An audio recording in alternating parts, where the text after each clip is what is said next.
Hoy, mga apo, bangon na, mag-worship na tayo, mga apo.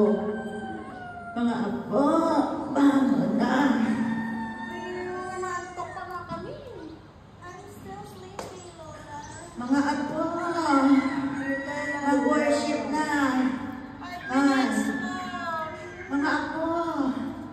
Opo, you're so naughty. Bangon, bangon. It's time to worship, mga apo.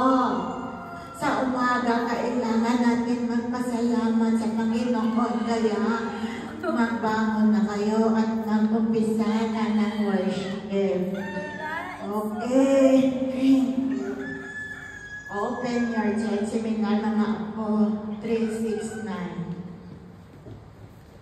Sowing in the morning. Sowing in the morning, sowing seeds of kindness, sowing in the noontide and the dewy eve, waiting for the harvest and the time of reaping. We shall come rejoicing, bringing in the sheaves, bringing in the sheaves, bringing in the sheaves.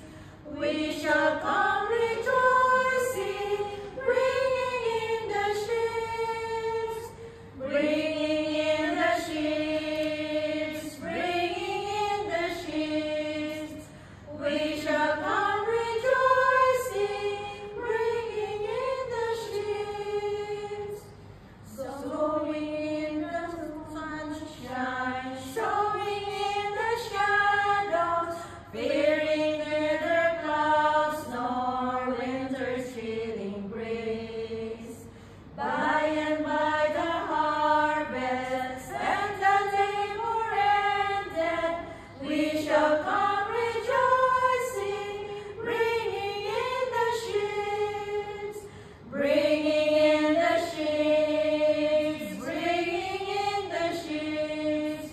We shall come rejoicing, bringing in the sheaves, bringing in the sheaves, bringing in the sheaves. We shall come rejoicing, bringing in the sheaves. Going forth with weeping, sowing for the Master, though the Lord sustain our spirit of embrace. When our weeping's over, He will bid us welcome. We shall come rejoicing, bringing in the sheaves, bringing in the sheaves, bringing in the sheaves. We shall come rejoicing, bringing in the sheaves, bringing in the sheaves, bringing in the sheaves. We shall come rejoicing, bringing in the sheaves. O mga apo, magbigay kayo ng memory verse. Bawat isa. After ng prayer. Oh, let us kneel down for words of prayer. Everybody was pray. Pray. Our dear and kind Heavenly Father, we thank you so much, dear Lord, for this wonderful Sabbath wherein we could gather here once again in this house of worship to have a fellowship with you. Father, we invite your holy presence to be among us. Bless each and every one of us, dear Lord, as we do a skip like worship in our home place, so that we can portray the family worship that is proposing that back to the altar. Father, we pray that you bless each and every one of us. I also pray for those brothers and sisters who are on their way to come here. May you bless them that they may be able to arrive this place. Thank you so much, Father, for everything and for having and answering our prayer. In Jesus' name we pray. Amen. Okay. Okay, mag-memory verse na kayo bawat isa. John 11:35, Jesus wept. John 3:16, for God so loved the world that he gave his only begotten Son, that whosoever believeth in him should not perish, but have everlasting life. John 3:16. Genesis 1:1, in the beginning God created heaven and the earth. Lola, mag-share ako sa inyo. Share ko lang, kasi diba, God created the heaven and earth. Love na love talaga tayo ni Jesus, diba? Kasi nung pasimula, nung kinreate niya yung world natin, kinreate niya na yung lahat para sa atin before niya kinreate yung mga tao. Pero dahil nagkasala yung mga tao, at dahil kahit na nagkasala yung tao, mahal pa rin tayo ng Panginoon. At umiyak yung Panginoon dahil sa sobrang wala nang tiwala yung tao sa Panginoon. Lagi na lang tiwala sila sa sarili nila. Kaya umiyak yung Panginoon. Pero sa sobrang mahal ng Panginoon sa atin, Lola, di ba po?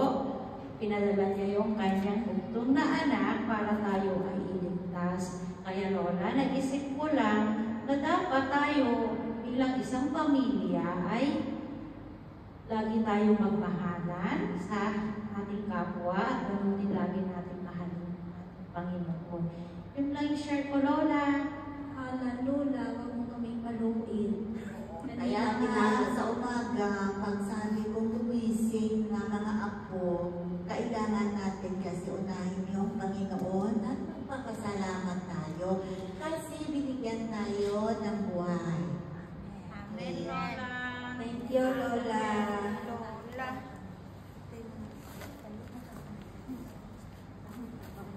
Video coverage. Anda pa?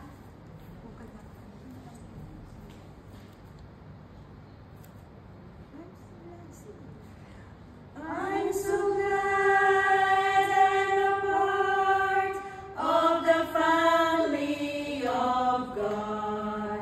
I've been washed in the fountain, cleansed by His blood. Join hands with Jesus as we travel this earth.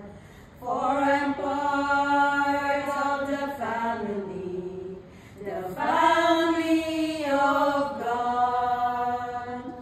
You will know this, we say, brother and sister around here. It's because we're a family, and these folk are so near.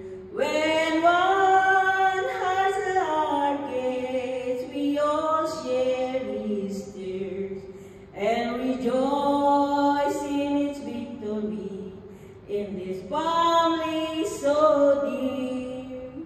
I'm so glad I'm a part of the family of God. I've been washed in the fountain, cleansed by His blood. Join hands with Jesus as we try